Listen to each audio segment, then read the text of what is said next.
கர்த்தருடைய நாமம் மகிமைப்படுவதாக. ஆண்டவரும் இரட்சகருமாகிய இயேசு கிறிஸ்துவின் இனிதான நாமத்தினாலே இதை கேட்டுக்கொண்டு இருக்கிற ஒவ்வொருவருக்கும் அன்பின் வாழ்த்துக்களை தெரிவித்துக் கொள்கிறேன். இயேசு என்கிற தலைப்பின் கீழாக ஒரு மிஷினரியை குறித்து நாம் ஆராய இருக்கிறோம். அந்த மிஷினரி ஸ்காட்டிஷ் தேசத்தை சார்ந்தவர். அது மாத்திரமல்ல, இவர் ஒரு மருத்துவர், ஆராய்ச்சியாளர். இருந்து கிழக்கு நோக்கி மிஷினரி ஊழியத்தை செய்வதற்காக பிரயாணப்பட்டார். பிரயாணப்படும் பொழுது பல ஏரிகளை கண்டுபிடித்தார். ஜாபேசி நதியையும் விக்டோரியா நீர்வீழ்ச்சியும் கண்டறிந்த முதல் ஐரோப்பியர் என்று இவர் அழைக்கப்படுகிறார். அது மாத்திரமல்ல, இவர் 33 ஆண்டுகள் ஆப்பிரிக்க தேசத்தில் ஊழியம் செய்தார். அப்படி ஊழியம் செய்து கொண்டிருக்கிற நாட்களில் இவருடைய நண்பர் ஒரு நாத்திகராய் காணப்பட்டார். அவர் இவரோடு 3 மாதங்கள் தங்க வேண்டும் என்று விரும்பினார். அப்படியாக அவரோடு 3 மாதங்கள் தங்கினார்.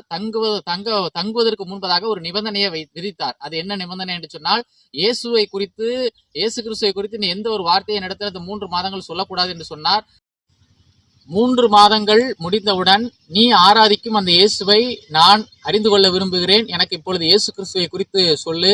நான் அவரை சொந்த இரட்சகராக தெய்வமாக ஏற்றுக்கொள்ள விரும்புகிறேன் என்று அவர் விதமாக சொன்னார். அந்த 3 மாதங்கள் இயேசுவை குறித்து அவர் பேசவே இல்லை. அவர் வாழ்ந்த வாழ்க்கை தன்னுடைய நடமாடும் இயேசு, இயேசுவை அவர் பிரதிபலித்ததனால ஒவ்வொரு நாளும் அந்த 3 மாதங்களும் ஒவ்வொரு நாட்களும் இயேசுவை போல் அவர் வாழ்ந்ததை அவர் பார்த்ததனால அவர் எந்த ஒரு வார்த்தையும் சுவிசேஷ அறிவிக்கல, எந்த ஒரு வார்த்தையும் சொல்லல. அவர் வாழ்ந்த வாழ்க்கை, இந்த சாட்சியின் ஜீவியமானது அந்த நாத்திகரை தொட்டது. அவரும் மனம் திரும்பி இயேசுவை சொந்த இரட்சகராக ஏற்றுக்கொண்டார். அதனால் இவருக்கு நடமாடும் இயேசு என்று ஒரு புனைப்பெயரிட்டு அந்த பகுதியில் உள்ள மக்கள் அழைக்கிறார்கள். மக்களை ஆதாயப்படுத்திக் கொள்கிறவன் ஞானம் உள்ளவன் என்று பார்க்கிறோம். அதே போலவே இந்த டேவிட் லிவிங்ஸ்டன் அவர்கள் நடமாடும் இயேசுவாக அவர் வாழ்ந்ததை நம்ம பார்க்கிறோம். ஒரு புனைப்பெயரிட்டு அவரை அழைத்ததை நம்ம பார்க்கிறோம்.